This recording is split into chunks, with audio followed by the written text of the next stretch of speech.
Hi, my name's Steve. Welcome aboard my narrowboat home, Moorland Rose. Please join me as I take a slow boat through Britain.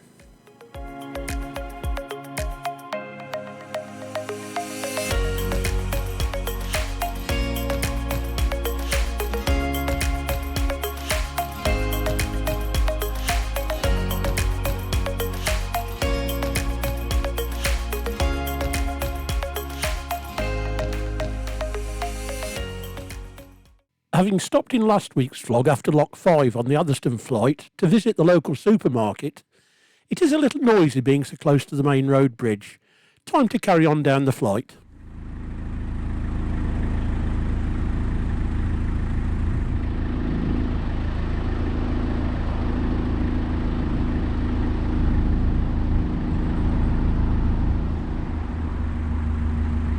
I'll lead the way with Chuggabug following behind.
Having set the lock myself, Nikki and Lily are soon there to help me through.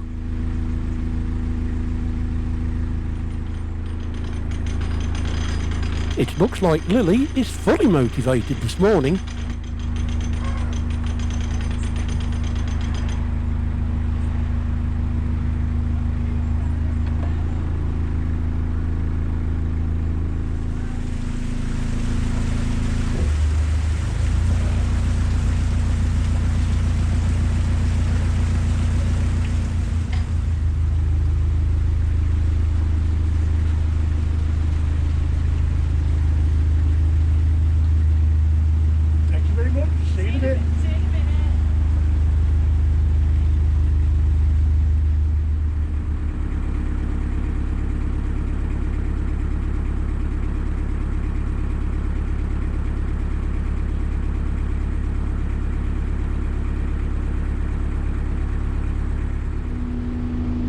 As you can see, the offside ground paddle is still raised. As part of my locking routine, I'll jump off to close it as Moorland Rose drifts into the lock. I can then get back aboard to give the touch of reverse to prevent her from hitting the bottom gate.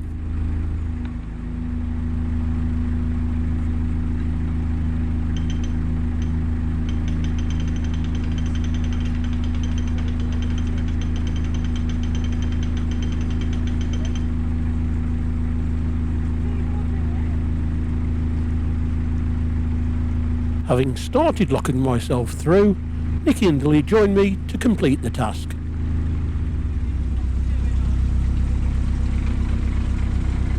No, I think you're good to go. Pardon? You're good to close. Yeah, thank you.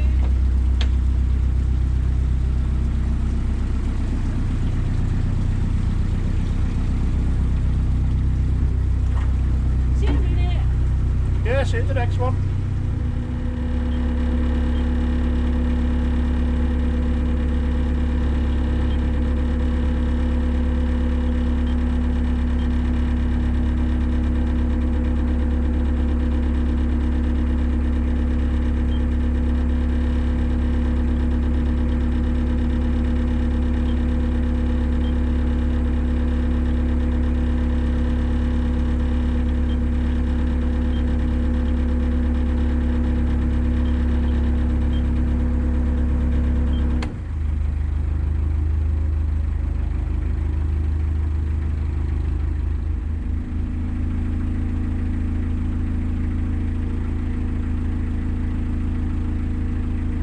bottom gates are open for a boat coming up, so I go to help.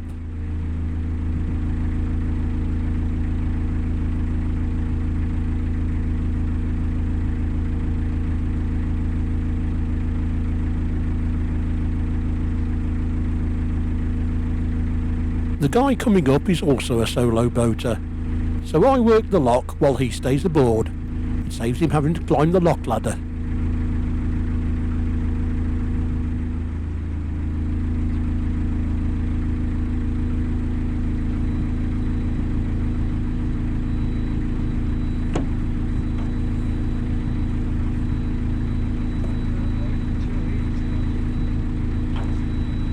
You take care.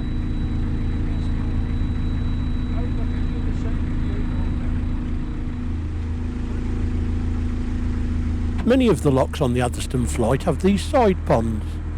When they were in use, they part filled or emptied the lock to conserve water.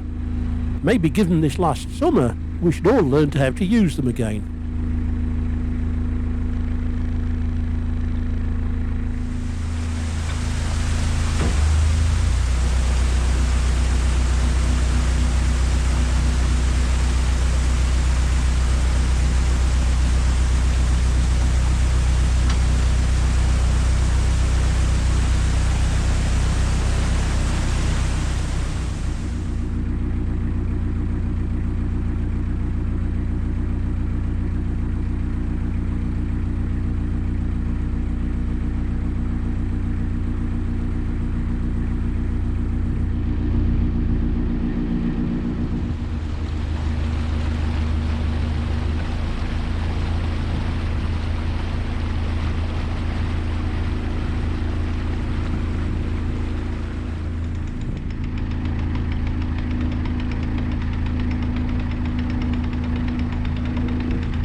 I think Nikki has seen this boat approaching, so we'll hold the lock for her.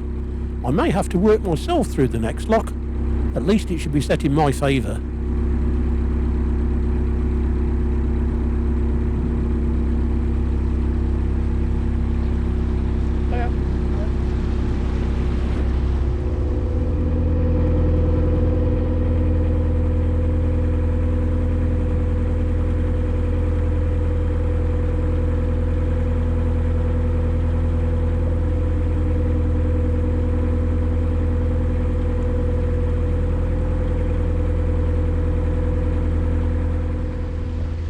After the incredibly dry summer we have had, the river anchor over to our right has now burst its banks. British weather.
The last lock done, Nikki and I have planned a short cruise to a lovely quiet mooring for tonight.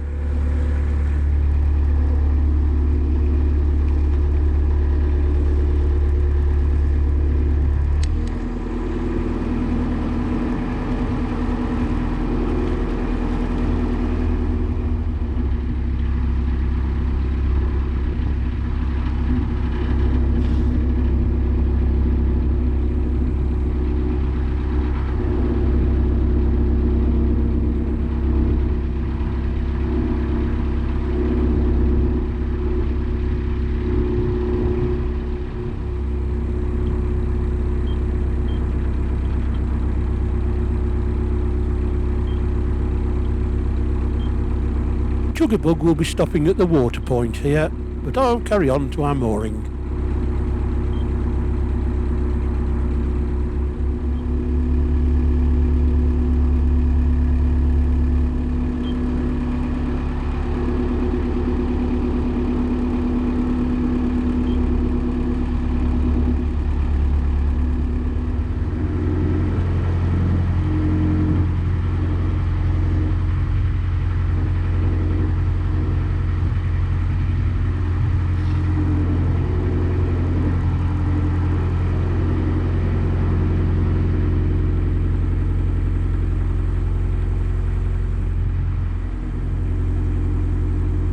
I'm not sure of the artwork, at least it does show more talent than the usual graffiti.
This is the spot we have planned, and no other boats here.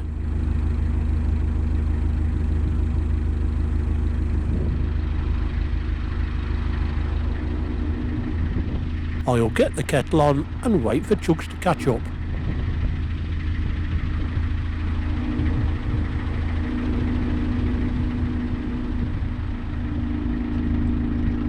A lovely morning the next day, and it's only a short trip into Polesworth.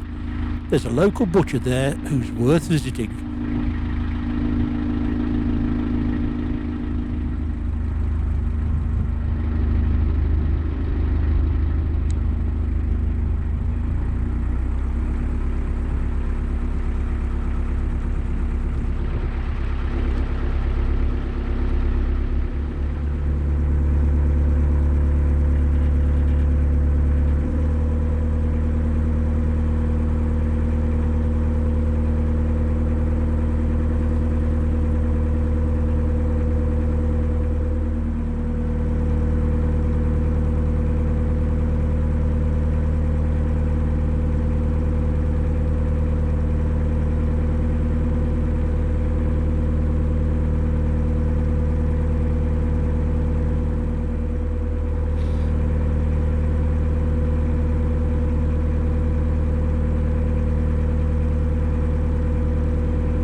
I could have moored this side of Polesworth, but decided to carry on to the other moorings. I hope I don't regret it.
Uh-oh, these other moorings are looking rather full.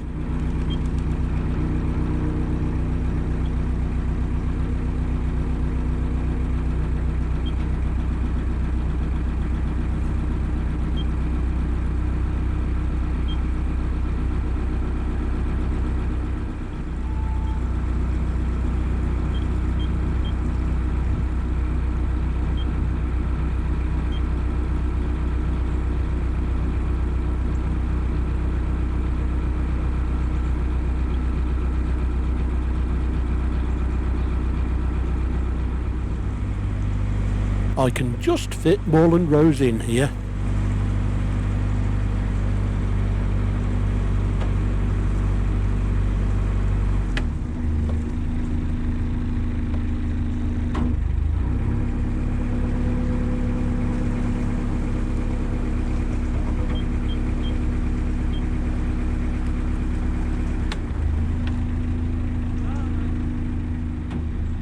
I was about to phone Nicky to tell them to moor at the first moorings, when one of the other boaters told me they were about to move off. Jugabug can fit in there.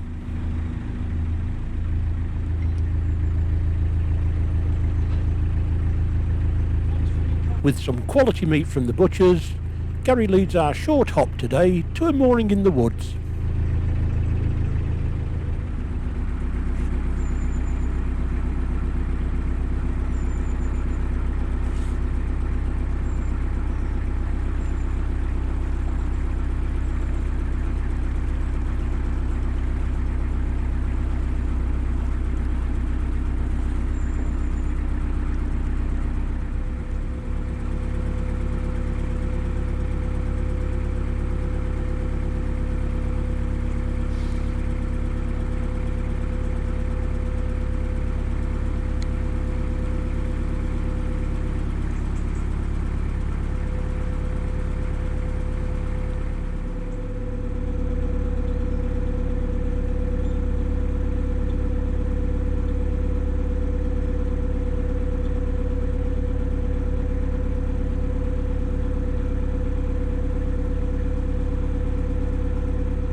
With the colder wintry weather upon us, we headed here, as it's usually a good place to scavenge some firewood.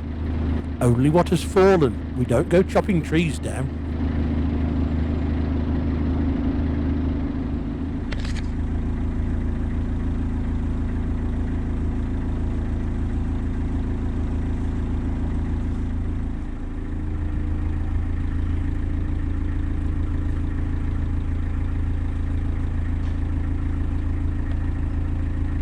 Gary has loaded the roof of Chugs with a good stash of wood we collected yesterday, so we carry on.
To boost supplies for the fire, there's a coal merchant by the bridge.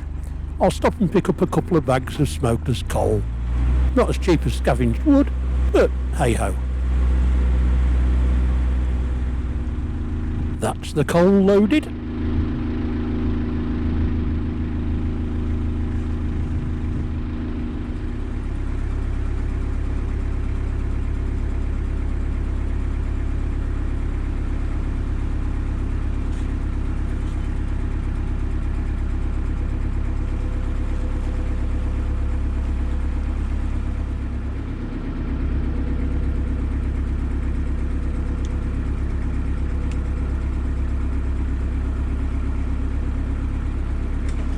The pub here is the Samuel Barlow, named after one of the well-known coal carriers of the canal, and my great-great-great-uncle.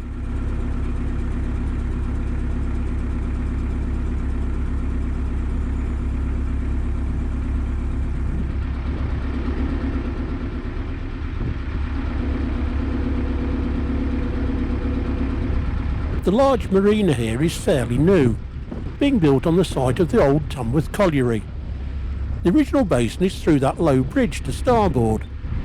If you talk to the locals, they call the village Alvecote.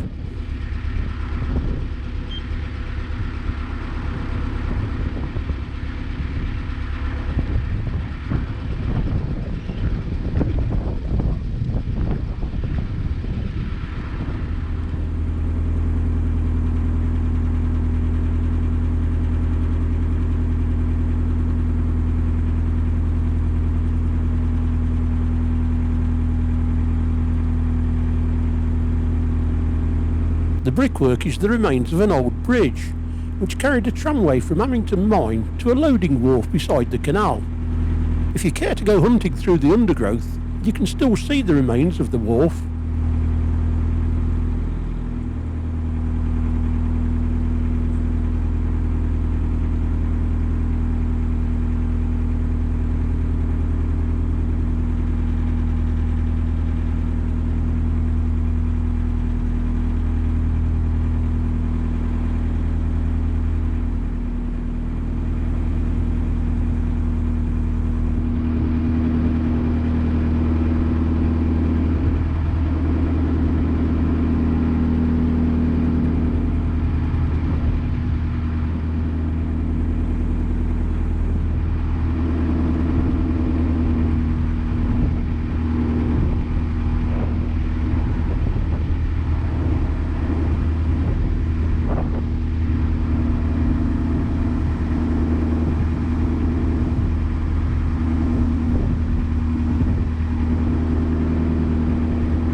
that's as far as we go this week. Moored outside the Gate Inn, a pub I know well, this being the area I grew up in. This vlog has been a trip down memory lane. I hope you've enjoyed it as much as I have. More memories for me next week. I hope you'll join me next time. Until then, stay safe. See you soon.